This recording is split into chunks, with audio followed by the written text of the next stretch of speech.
સુરેન્દ્રનગર જિલ્લામાં ગુરુવારે ખાબકેલા વરસાદ પછી સતત બીજા દિવસે શુક્રવારે પણ સાર્વત્રિક ધોધમાર વરસાદ પડ્યો હતો।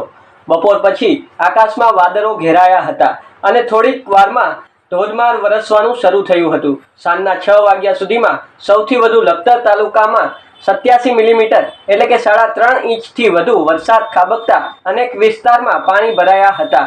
ખાસ કરીને લખતર જીન્ના ઝાપા પાસે વરસાદી પાણીનો ભરાવો થયો હતો।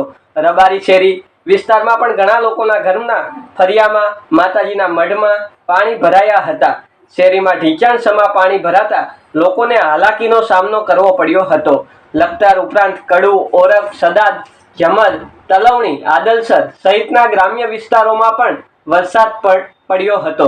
બીજી તરફ સુરેન્દ્રનગર વઢવાણ વિસ્તારમાં પણ સતત બીજા દિવસે ધોધમાર વરસાદ પડતા ઠેર ઠેર પાણી ભરાયા હતા। વઢવાણ તાલુકામાં 2.5 ઇંચથી વધુ વરસાદ પડ્યો હતો, જ્યારે સાયલા તાલુકામાં પણ સાંજના 6 વાગ્યા સુધીમાં 3.25 ઇંચ જેટલો વરસાદ પડ્યો હતો। થાનગઢ તાલુકામાં આશરે 1.5 ઇંચ તો લીંબડી, ચુડા, ધાંગધ્રા તાલુકામાં હળવાથી ભારે ઝાપટા પડ્યા હતા।